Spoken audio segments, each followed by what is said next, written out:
I remember the exact moment I knew I had to sell her. My 2005 Harley Davidson Sportster, midnight blue with chrome, that caught the sun just right. I'd had her for 15 years, through 3 deployments, a divorce, and more lonely nights than I care to count. But when Dr. Martinez looked me in the eye and said, "Your son needs surgery within the week, and insurance won't cover it all," well, some choices make themselves. The thing is, I'd built my whole life around routine after I got out. Morning shift at Henderson's warehouse, home by 4 to get Tyler off the school bus, dinner at 6 sharp. Tuesday nights I worked security at the mall until midnight. Weekends were ours. Just me and Tyler, and sometimes Sarah, when she wasn't pulling double shifts at the hospital. Sarah Chen, my neighbor for the past 3 years, the nurse who'd somehow become family without either of us planning it. She understood the weight that sits on your shoulders when you're the only thing standing between your kid and the world. Tyler had been born with a heart defect, something called tetralogy of Fallot, that sounds worse than it is, until suddenly it is that bad. For 8 years, we'd managed it with medications and regular checkups. The doctor said he might need surgery eventually, but eventually felt like someday, like maybe never. Kids adapt, you know? Tyler ran slower than other boys his age, got tired easier, but he never complained. He'd just find a shady spot and catch his breath, then get back to being 8 years old. Every Sunday morning, weather permitting, Tyler and I would take the Harley out to Millfield Lake. 23 miles of winding road through farmland and forest, Tyler's small arms wrapped around my waist, his helmet bumping against my back when he'd fall asleep. Those rides were our church. No talking, just the engine's rhythm and the world blurring past at 60 miles per hour. Sometimes I'd catch Tyler's reflection in my mirrors, and he'd be grinning so wide I could see it even through his helmet's face shield. I bought that bike in 2008, 3 weeks after my second deployment ended. I was 27, angry at everything, couldn't sleep more than 2 hours at a stretch. The VA counselor said I needed something that made me feel alive again, something that wasn't about following orders or watching for IEDs. The Sportster was sitting in Rodriguez Motors' lot with a for sale sign that might as well have been calling my name. $12,000 I didn't have, but the owner, Miguel Rodriguez, had done 2 tours himself. He knew the look. "Pay me when you can," he'd said, handing me the keys. "Just don't wrap it around a tree." That bike saved me. Every Sunday, I'd ride until the noise in my head quieted down, until my hands stopped shaking, until I remembered what peace felt like. When Elena and I got married in 2010, she'd roll her eyes at the motorcycle, but never asked me to get rid of it. She understood it was medicine I couldn't get from a bottle. After Tyler was born and Elena left, she couldn't handle the sleepless nights, the constant worry, the way love for a sick child changes you. The Harley became something different. It became freedom for both of us. Every time Tyler climbed onto that seat behind me, trusting me completely with his small life, I remembered why I'd fought to come home from Afghanistan. Not for the country, not for the Corps, but for moments like those. The garage where I kept her was my sanctuary. 20 by 20 feet of concrete floor and pegboard walls. Everything in its place, the way the Marines taught me.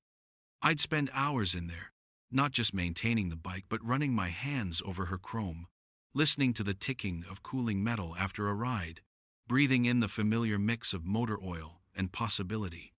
Sometimes Tyler would drag a lawn chair in and do his homework while I worked, both of us comfortable in the quiet. Then came last Tuesday. Tyler collapsed during recess, just dropped right there on the playground like someone had cut his strings. Sarah got the call first. She was Tyler's emergency contact after me, and she met the ambulance at the hospital. By the time I got there, they had him stabilized. But Dr. Martinez's face told me everything I needed to know before he said a word. "His heart is working too hard, Marcus," he said. his voice careful in that way doctors practice. The surgery we talked about as a possibility? It's not possible anymore. It's necessary. The numbers hit like incoming mortar rounds. $47,000 after insurance. Surgery needed within the week before Tyler's condition became inoperable. I had $12,000 in savings, every penny I could scrape together, working 2 jobs for the past 3 years. Elena called that night, her voice tight with worry and guilt. She and her new husband Richard could maybe contribute $5,000, but Richard's business was struggling. $30,000. I might as well have needed $30 million. That night, Tyler slept in the cardiac wing while I sat in my truck in the hospital parking lot, staring at my phone screen. The Craigslist app was open. The Post New Ad button waiting for me to tap it. My fingers wouldn't move. I thought about the first time Tyler saw the Harley. He was 5, still getting used to living with just me after Elena left. He'd wandered into the garage while I was changing the oil, and his eyes went wide, like he'd discovered a dragon sleeping in our house. "Can I touch it?" he'd whispered. I lifted him up so he could run his small hands over the fuel tank, his fingers following the curve of chrome. "She's beautiful, isn't she?" "Is she fast?" "Fast enough," I'd said. "Want to find out?" That first ride, Tyler had gripped me so tight I could barely breathe, but by the time we got to the lake, he was whooping with joy. His laughter carried back to me on the wind.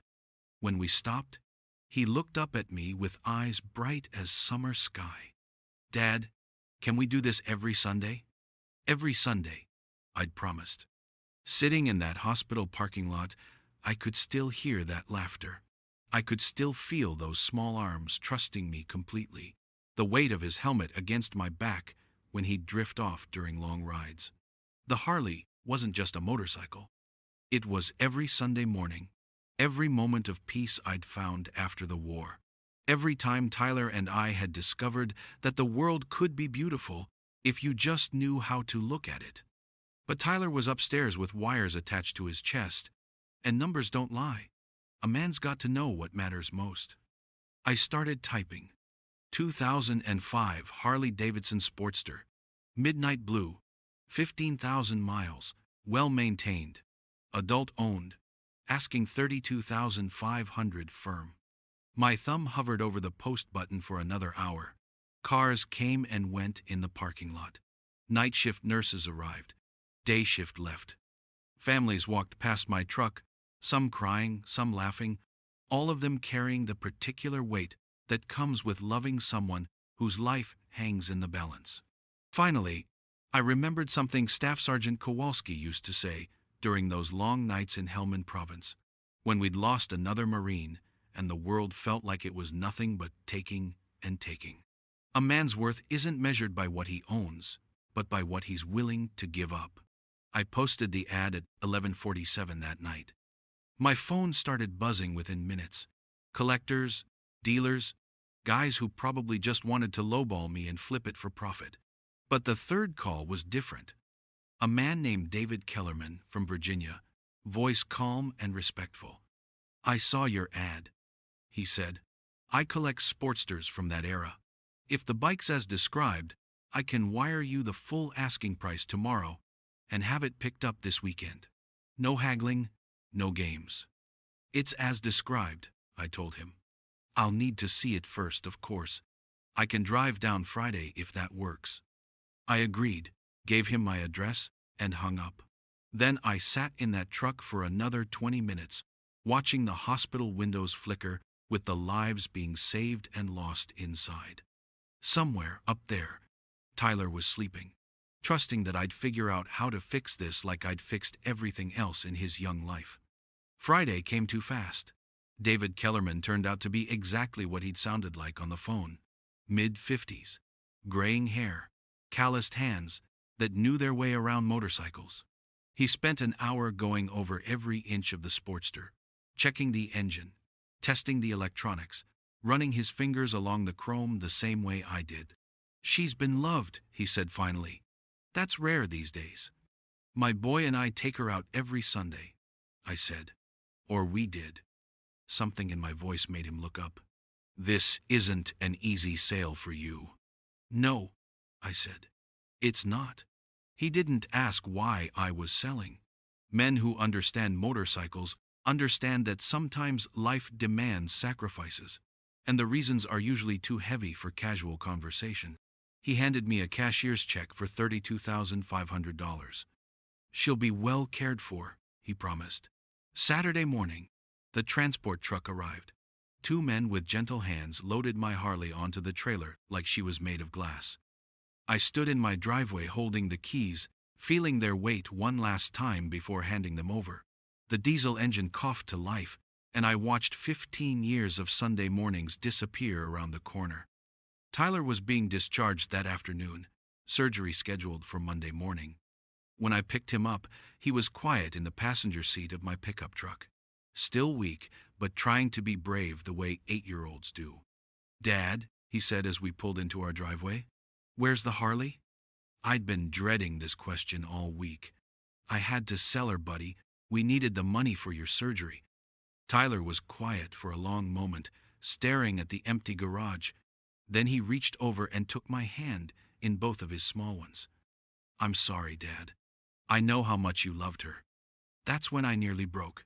This kid, facing surgery that scared him more than he'd admit, was worried about me losing my motorcycle. I squeezed his hands and tried to keep my voice steady. "Tyler, listen to me. That bike was just metal and chrome. You're my son. There's no choice there, okay? Not ever." He nodded, but I could see the guilt in his eyes. Kids always think everything is their fault, especially when they're sick.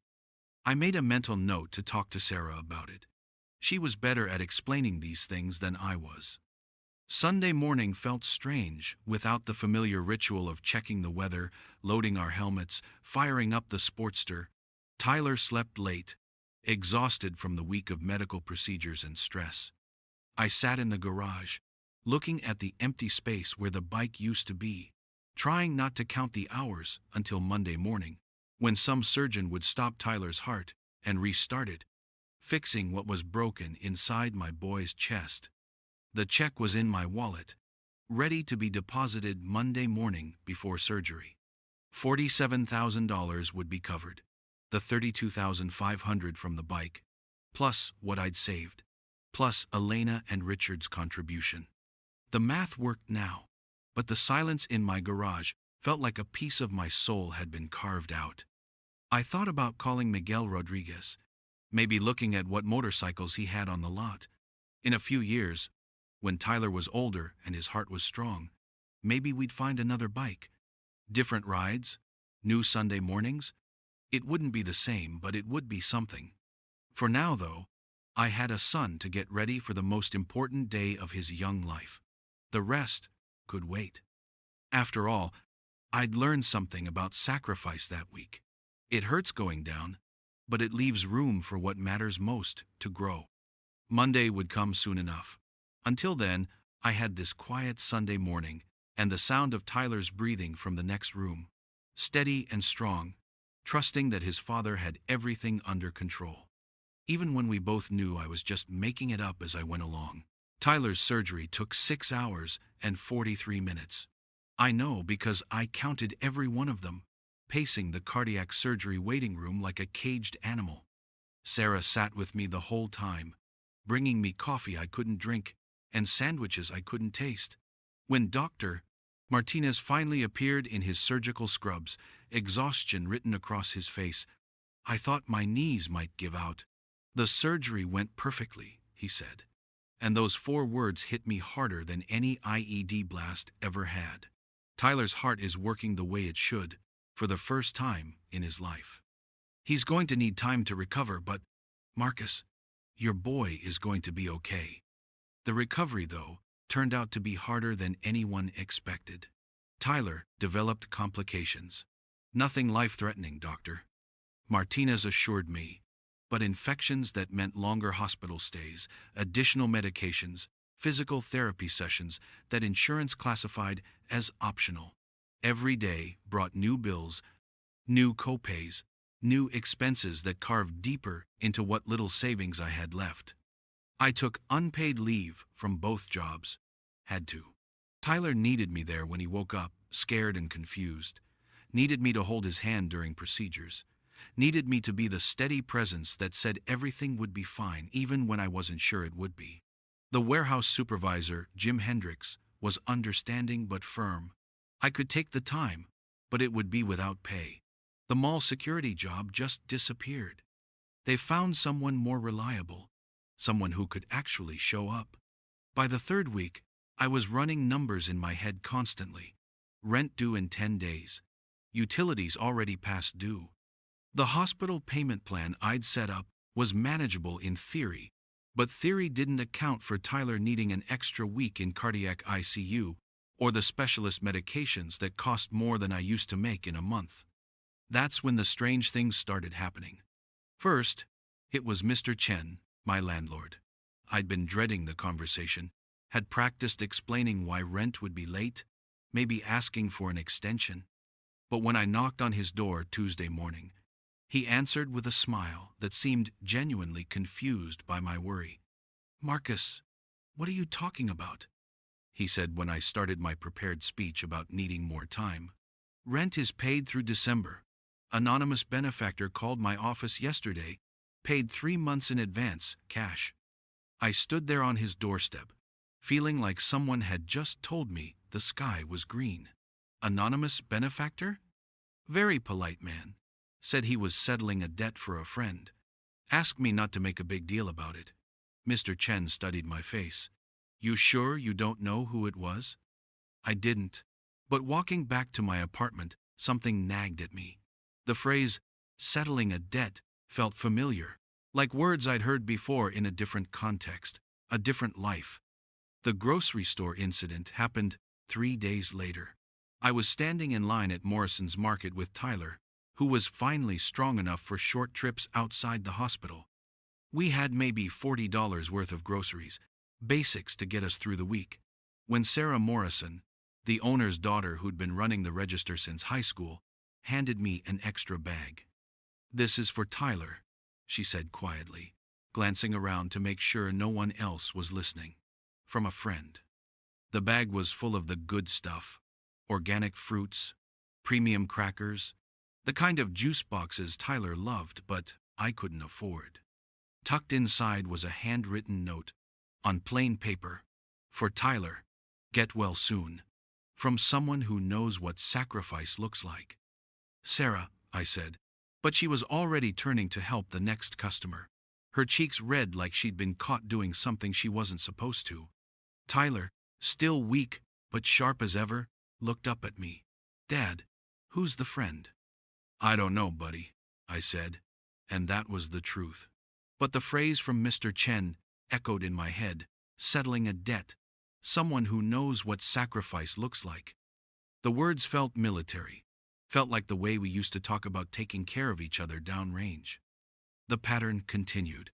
A week later, Jim Hendricks called me into his office at the warehouse. I expected to be let go. I'd been out 3 weeks, and Jim was running a business, not a charity. Instead, he offered me a raise and flexible hours. "Corporate approved a special accommodation program," he said, not quite meeting my eyes.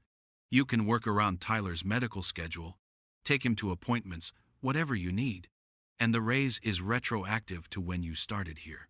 It didn't make sense. Henderson's warehouse wasn't the kind of place that had special accommodation programs. They barely had health insurance. But Jim seemed as confused by it as I was. Kept mentioning phone calls from regional management, directives from people he'd never heard of. The medical bills started changing too. Charges would appear on my account, then disappear a few days later with notes about charity care approval or financial hardship adjustments. Tyler's physical therapy sessions were suddenly covered under a program I'd never applied for. Prescription costs dropped to almost nothing. I tried to track it down, called the hospital billing department, spoke to insurance representatives who seemed genuinely puzzled by the adjustments appearing in their system. Everyone had explanations that didn't quite add up. Administrative errors corrected in my favor, programs I'd apparently qualified for without applying. charitable foundations I'd never heard of, covering specific expenses. It was Sarah Morrison who finally gave me the first real answer. I'd gone into the store alone while Tyler was napping, hoping to catch her during a quiet moment. She was restocking the coffee aisle, and when she saw me approaching, she looked around nervously. "Sarah, I need to know who's been helping us," I said. "This isn't random kindness. Someone's been deliberately taking care of things." She was quiet for a long moment, organizing coffee cans that were already perfectly organized. Finally, she sighed. "A man came in about 2 weeks ago. Tall, maybe mid-40s, had a Marine Corps tattoo on his forearm. Eagle, globe, and anchor, just like yours." My chest tightened. What did he look like? Brown hair going gray, blue eyes. Spoke like he was used to giving orders but was trying to be polite about it. "He knew your name, Marcus. Your full name. Said he served with you in Bravo Company, 2nd Battalion." The words hit me like a physical blow. Bravo Company. I hadn't heard those words spoken aloud in years, hadn't let myself think about those men and what we'd meant to each other. After I got out, after Elena left, after life became about Tyler and work and just getting through each day, I'd let those connections fade. Not intentionally. It just happened. People moved, got new phone numbers, started new lives. The group chat we'd maintained for the first year after discharge had gone quiet, and I'd been too proud, too focused on proving I could handle everything alone, to reach out. "He paid $500 into your family's account," Sarah continued. "Said he was settling a debt, that you'd carried him once when he couldn't carry himself. Asked me to keep it quiet, but to let you know if you asked directly." I stood there in aisle 3 of Morrison's Market, surrounded by coffee and cereal, feeling like the ground was shifting under my feet. Bravo Company, 2nd Battalion. 12 men who'd shared 2 deployments in Afghanistan, who'd pulled each other through firefights and IED attacks and the long, endless nights when the silence was worse than the explosions. Jake Morrison, our radio operator. Anthony Rodriguez, the corpsman who'd saved half our lives at one point or another. Derek Walsh, who could fix anything with moving parts. Kevin Murphy, who'd kept us laughing even when everything was falling apart. Tyler Stevens. Not my Tyler, but Staff Sergeant Tyler Stevens, who'd taught me how to strip and clean an M4 blindfolded. Williams, Peterson, Thompson, Carter, Martinez, and Brooks. 13 men, including me, bound together by something deeper than friendship, stronger than family. After discharge, we'd scattered like dandelion seeds in the wind. Jake went back to Oregon, Derek to Texas, Anthony to California. We'd promised to stay in touch, had the best intentions, but civilian life has a way of pulling you in different directions. Work, relationships, the business of building a life that doesn't revolve around watching each other's backs. The monthly phone calls became quarterly, then yearly, then nothing but Christmas cards that eventually stopped coming, too. I'd felt guilty about losing touch, especially after Elena left and Tyler and I were on our own. There were nights I'd thought about reaching out, telling them about my boy, asking how they were doing. But pride is a stubborn thing, and I'd convinced myself they were better off without hearing about my problems. The phone call came 3 days later. I was sitting in Tyler's hospital room. He was there for what Dr. Martinez promised would be his final overnight observation, when my phone rang. Unknown number, Oregon area code. I almost didn't answer, figured it was another medical billing company or insurance representative. "Marcus Rivera?"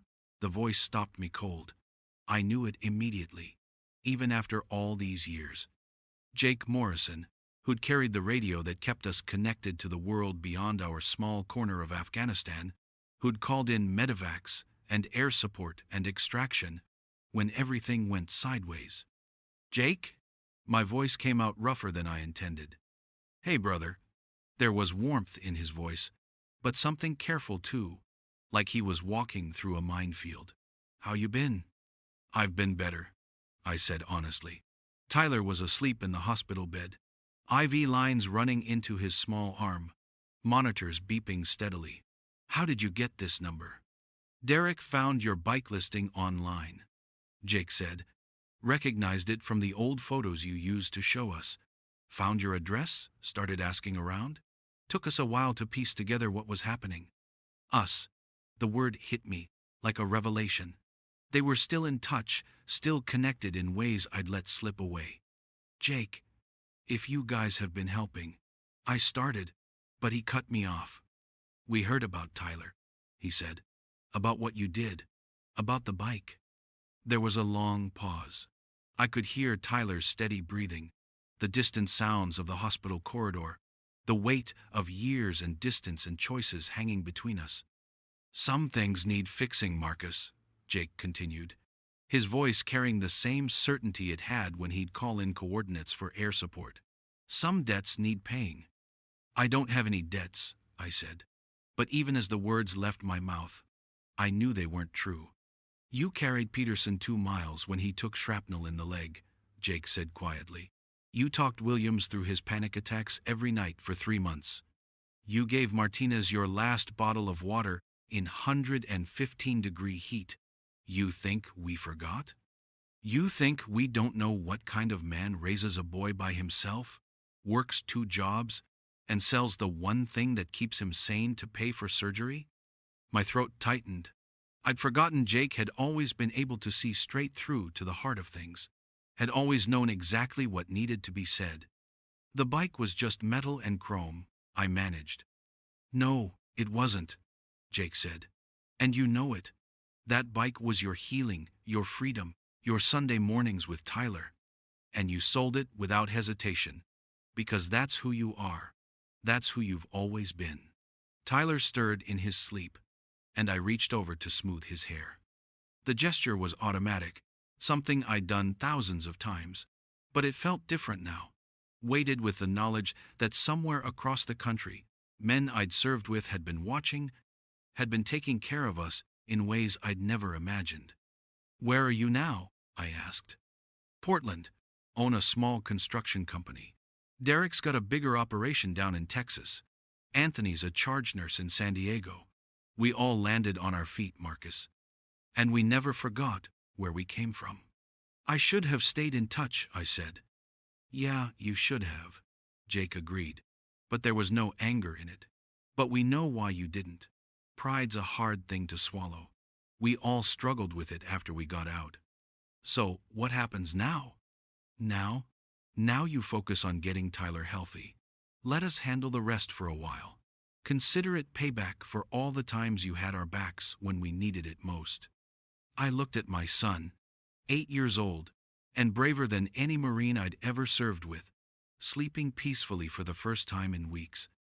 The monitors showed a strong, steady heartbeat, the sound of a fixed heart, a future that stretched out bright and promising. Jake? Yeah, brother? Thank you, I said, and meant it in ways I couldn't begin to express. Don't thank me yet, he said, and I could hear the smile in his voice. Wait until you see what Derek's got planned for Saturday. The line went dead, leaving me alone with my sleeping son, and the growing realization that sometimes, when you think you're fighting alone, you discover you never really were. Some bonds don't break just because time and distance test them. Some brotherhood runs deeper than pride, stronger than silence, more enduring than the fear of asking for help. I sat back in the uncomfortable hospital chair and watched Tyler sleep, his chest rising and falling with the easy rhythm of a heart that worked the way it should. Outside the window, Portland was lighting up against the evening sky, but I was thinking about a different place, a different time, when 13 young men had promised to watch each other's backs no matter what. Some promises, it turns out, don't have expiration dates. Jake called back the next morning while Tyler was eating breakfast, his appetite finally returning after weeks of hospital food and medication that made everything taste like metal. I stepped out onto the back porch to take the call, watching my son through the kitchen window as he carefully spread peanut butter on toast, taking his time the way kids do when they're still getting their strength back. You want to know how this all started? Jake said without preamble, his voice carrying that familiar directness that meant he had something important to say. Yeah, I said. I do. Derek Walsh was browsing motorcycle listings online. You know Derek. Still obsessed with bikes. Still fixing everything that moves. He saw a 2005 Sportster, midnight blue, and something about the listing caught his eye. The way it was written, maybe. Adult-owned, well-maintained. But it was the asking price that made him look closer.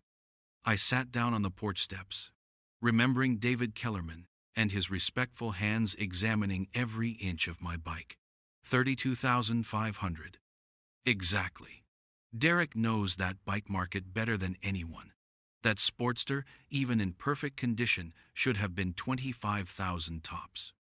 But someone was asking for more, and someone was willing to pay full price without negotiating. Derek thought maybe it was a scam, so he dug deeper. Through the kitchen window, I could see Tyler picking at his toast, still moving carefully but with more energy than he'd had in weeks.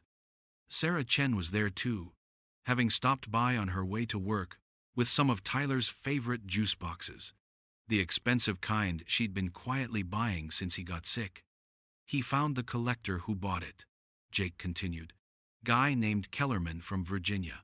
Derek called him, said he was interested in Sportsters from that era, started asking questions. Kellerman mentioned he'd bought it from a veteran in financial trouble, said the guy had been heartbroken to sell it but needed money for his son's surgery. My chest tightened. I remembered Kellerman's respectful manner, the way he'd handled my bike like he understood what it meant to me. Derek asked for the seller's name, Jake said. When Kellerman said Marcus Rivera, Derek nearly dropped the phone. He remembered your bike from all those photos you used to show us, all those stories about your Sunday rides. That's when he started putting the pieces together. I'd forgotten about those photos. During deployments, when we'd sit around talking about home, about the lives we'd go back to, I'd shown them pictures of my Harley. It was how I'd talked about peace, about the kind of healing I was planning to do when the war was over. Within an hour, Derek had called the old group chat, Jake said. The one you left a few years back. The group chat. I remembered it. 13 guys trying to stay connected across time zones and civilian jobs and the messy business of building new lives.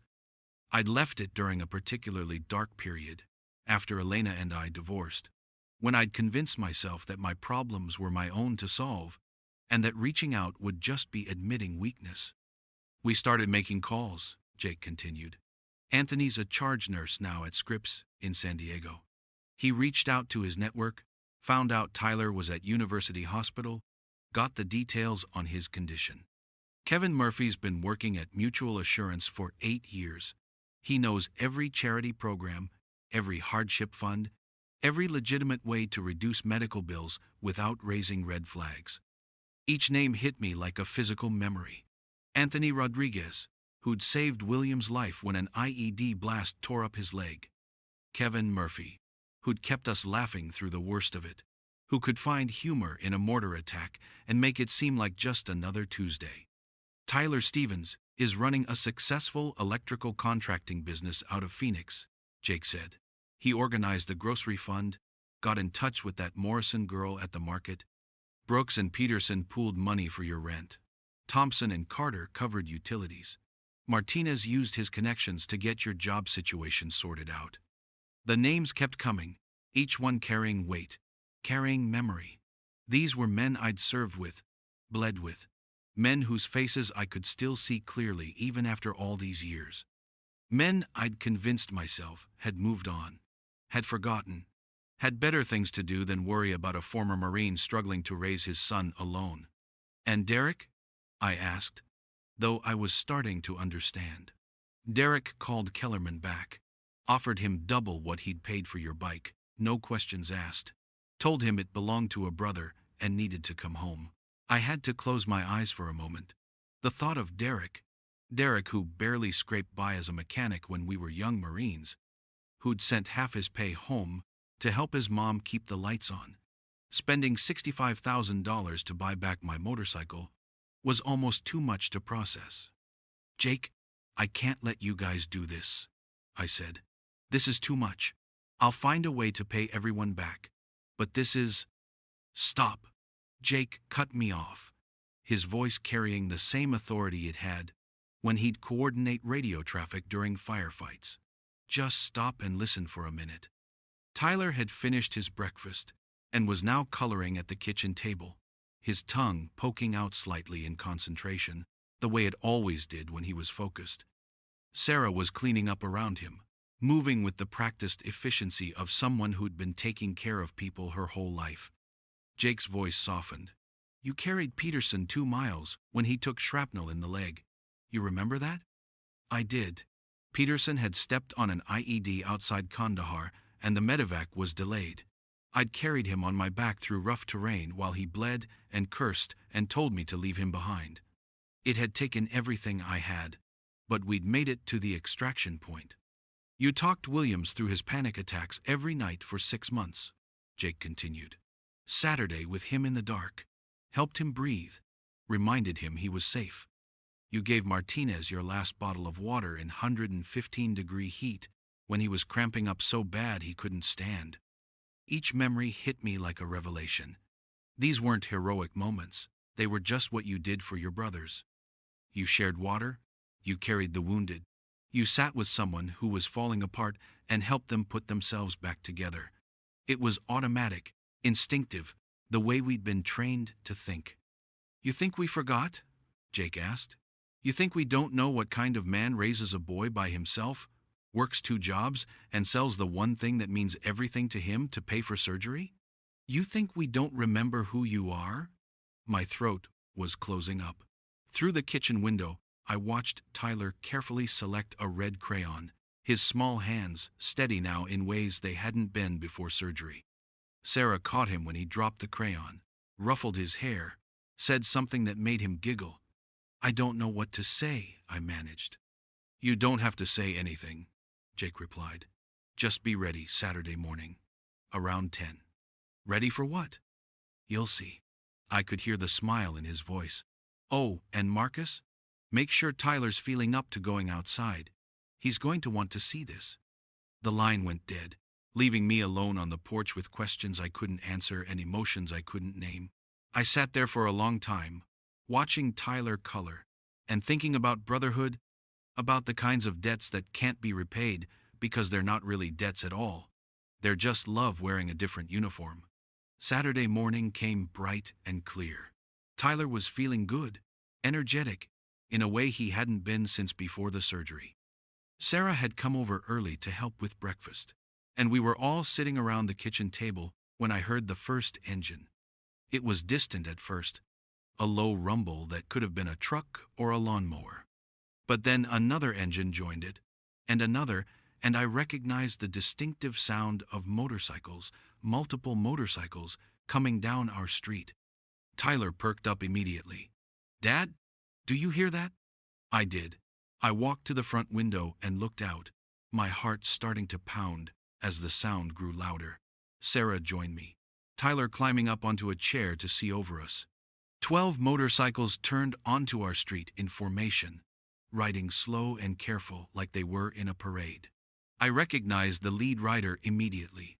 Derek Walsh, older now, gray at the temples, but sitting on his bike with the same confident posture I remembered from when we were 22 and thought we were invincible.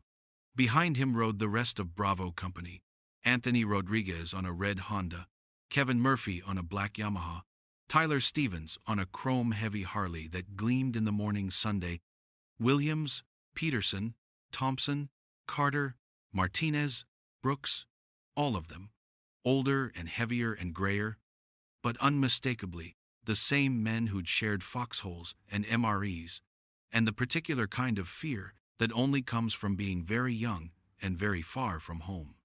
And at the back of the formation, riderless but gleaming like new, was my Sportster. Midnight blue with chrome that caught the sun just right, exactly as I'd left it, with a set of keys hanging from the handlebars. "Oh my God," Sarah whispered. Tyler was pressed against the window, his eyes wide.